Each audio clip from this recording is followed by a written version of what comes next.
We've all felt it, that soul-crushing, joy-killing sensation. Your team scores a last-minute winner, the place is rocking, and then the ref puts his finger to his ear. The game stops, the celebration dies, and you know exactly what's coming next. From goals so obviously onside, it defies all logic, to phantom offside lines that cost teams their titles and blatant fouls inside the box that are somehow just ignored. These aren't just mistakes, they are the moments that have cost your favorite team everything. In this video, we are not just complaining, we are breaking down the most scandalous VAR decisions and how they've left fans everywhere feeling utterly robbed. By the way, is this your first time on my channel? Please do us a favor by subscribing to our channel, share, comment, and like. It goes a long way to make us grow. Let's start with a moment so completely baffling. It forced the Referees Association to release the audio of the officials having a total meltdown. Tottenham versus Liverpool 2023 is 0-0. Luis Diaz breaks free and scores a perfectly good goal. The linesman flags for offside. A tight call, but that's what VAR is for, right? To fix the obvious errors, but in the VAR room, a catastrophic mix-up was unfolding. The VAR official, Darren England, saw instantly that Diaz was onside. He did the check and told the referee, check complete. The problem? He thought the on-field decision was goal. He was confirming the goal, not overturning the offside. So when the ref on the pitch, Simon Hooper, had check complete, he disallowed the goal and restarted the game. The audio later captured the horrifying moment the VAR realized their blunder, with an official just saying, can't do anything. Liverpool lost the match 2-1, a result decided by what might be the most infamous VAR mistake in Premier League history. If the Diaz decision was a failure of communication, this next one was a failure of basic competence. It's February 2023. Arsenal are flying, chasing their first title in nearly 2 decades. They are up 1-0 against Transford, a must-win game. Then Ivan Toney gets an equalizer. The goal goes to VAR to check for an offside in the build-up. The VAR official, Lee Mason, did part of his job. He cleared one player for not interfering, but then he just stopped. He completely forgot to check the player who assisted the goal, Christian Nogard, who was standing offside. Reports later confirmed he forgot to draw the lines on the screen. He didn't do the one thing he was there to do. The goal stood. Arsenal dropped 2 vital points in a 1-1 draw. The referee's body called it significant human error. But for Arsenal fans, it felt a whole lot like the moment that derailed their title charge. Sometimes one VAR check isn't enough to get it wrong. Sometimes you need 3 Welcome to Newcastle versus Arsenal, November 2023. The game is a tense, goalless battle until the 64th minute when Anthony Gordon forces the ball into the net. What came next was almost 5 minutes of pure chaos as VAR checked three separate issues with the goal. First, did the ball go out of play? VAR said there was no conclusive angle to prove it. Strike one. Second, was Arsenal defender Gabriel fouled after being pushed in the back by Joelinton? The audio revealed the VAR official saying he didn't see a push that warranted Gabriel flying forward like that. Strike two. Finally, was Gordon himself offside?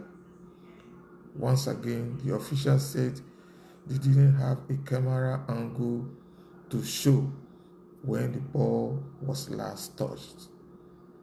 Strike three. The goal stood.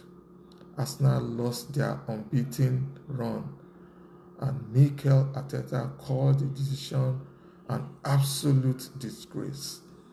To make matters worse, an independent panel later ruled that two players should have been sent off earlier in the game, proving the officials had lost control long before the chaotic goal.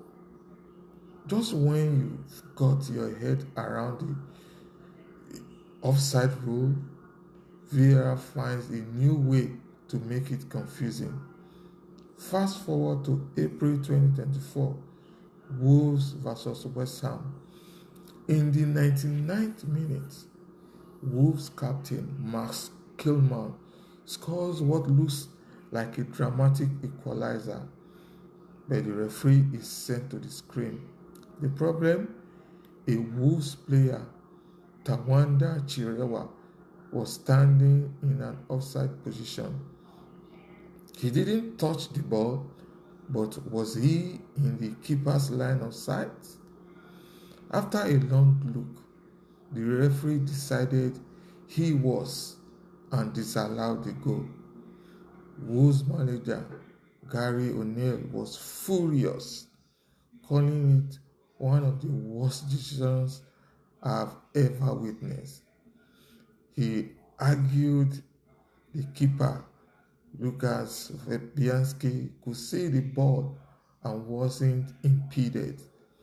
This is where VAR stops being about objective facts and dives headfirst into a messy world of subjective opinions. For Wolves, who had been hit by several controversial goals that season, it felt less like an interpretation of the rules and more like an excuse to deny them a crucial point. So what happens when the technology that's supposed to guarantee a goal fails? Just ask Sheffield United. In June 2020, in one of the very first games after the league restarted, they faced Aston Villa.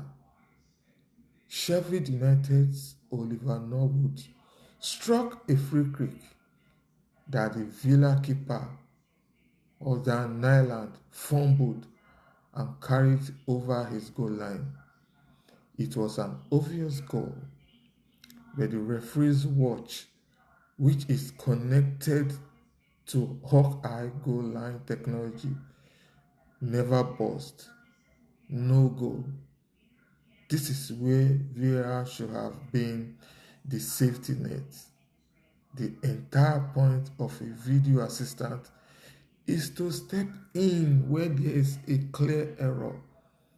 But VAR did nothing. They could have reviewed the footage, which clearly showed the ball was over the line, but they didn't intervene. the game ended 0-0.